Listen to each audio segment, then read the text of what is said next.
Ito yung magandang balita. Sabi nga nila, sana all. Ha? Alam ba ninyo na ito palang SMC at ng business tycoon na si Ramon Ang na nag-take over, pinagkatiwalaan ang ating pamahalaan sa pag-aayos ng ating mga airport, ay nakapag-remit na ng 57 billion pesos sa national government sa loob lang ng isang taon. Isipin mo, kumita na ang gobyerno na paganda pa yung airport. Di ba? Isang taon pa lang pong mahigit-higit na nangangasiwa ang grupo ni Mr. Ang sa ating mga airport.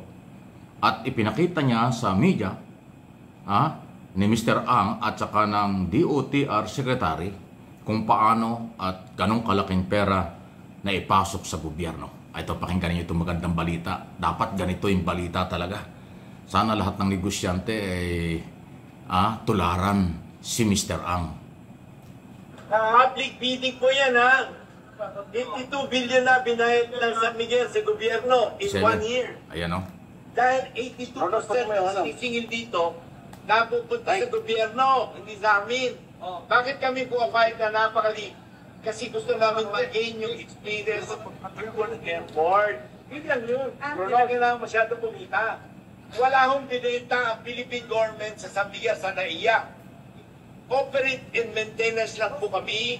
Yung isang silya, wala kami nabili dito. And yet, nakakambayad kami ng ganun malaking pera, nakita nyo?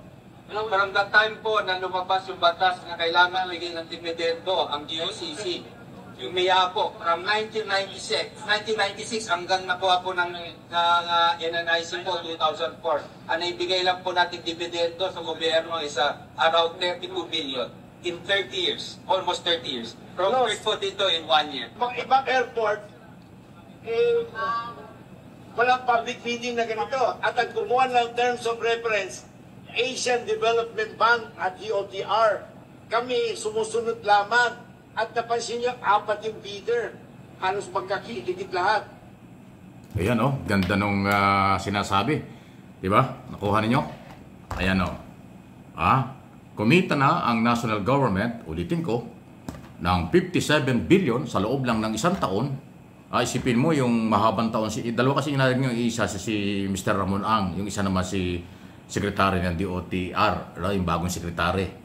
Ang sinasabi niya yung nakaraang mahabang panahon, ang liit lang ng remittance. Pero itong grupo ni Mr. Ang, isang taon lang, halos na doble, triple. Ganong kalaki.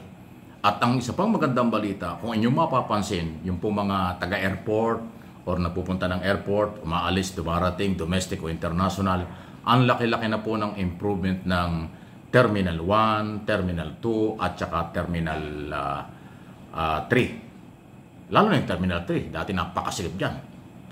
Ngayon po, ang lawak. Minsan na ako napadaan dyan, talaga sabi ko, laki-laki ng pagkakaiba. Sa loob at labas, inayos yung parking, maluag, pati yung departure at arrival ay hindi nagsisiksikan. Walang traffic doon sa lobby mismo ng airport. Hindi katulad nung araw. Traffic sa lobby ng airport, especially doon sa arrival, talagang nagsisiksikan, hindi mo malaman. Pati mga parking, sobrang sikip niya sa Terminal 3. Ngayon po, napakalawak ng parking at mabilis, walang traffic sa arrival at departure area. Kahit dun sa Terminal 1, yung lumang airport natin, ang ganda na rin po. Inayos lahat yung lobby at saka yung parking area. Doon sa Terminal 2, mas lumaki kasi yung dating Philippine Village Hotel, inayos yan. Na-extend yung airport tsaka yung parking area. So, tama lang. Pagka private sector na matino ang magte-take over sa mga opisina ng gobyernong napakahalaga, ay kumikita na, nadidevelop pa. Kaya po mahalagang maayos ito. Alam po ninyo, nung araw pa sinasabi na ang airport ay bintana at pintuan ng Pilipinas. Pag maganda ang ating airport, pang international, world class ang dating, maingganyo ang kapitalista at mga turista. Tandaan nyo, halos lahat ng airport sa buong mundo, napakaganda ng kanilang airport. Huwag na tayong lumayo sa Hong Kong, Japan, ay antitindi ng airport. At maging sa ibang bansa, Malaysia kung saan. Tayo dati talagang nakakahiya, nagkakaroon pa ng kalokohan dyan. simula nung mag-take over ang business tycoon na si Ramon Ang, naging maayos. Kasi yung kanyang pagtulong kay Pangulong Marcos sa ating administrasyon talagang seryoso. Talagang ibang klaseng tumulong ito. Kahit na sino ang maghawak ng gobyerno, kahit sinong presidente ng ating bansa, tumutulong voluntary itong si Mr. Ramon Ang. Naalala ko nung COVID, nung nakaraang taon, nung nakaraang administrasyon, siya ang pinakamalaking bilyon-bilyon ang ilabas na pera para tulungan ang kabayan nating biktima ng iba-ibang klaseng sakit. So ngayon, focus sa development. Pag napaganda ang airport at ngayon ay maganda na, tuloy-tuloy na yan.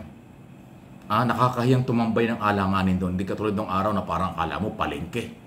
Akala mo terminal ng jeep yung lobby ng airport. Ngayon hindi na. Puntahan nyo para maniwala kayo. Baka akala nyo binobola ko kayo. Hindi po. Napakalaki ng pagkakaiba ng ating mga airport sa Pasay at Parañaque sa loob lang ng isang taon. Kaya hindi nagkamali ang ating Pangulong Marcos at ang ating administrasyon through Department of Transportation ipagkatiwala kay business tycoon Ramon Ang.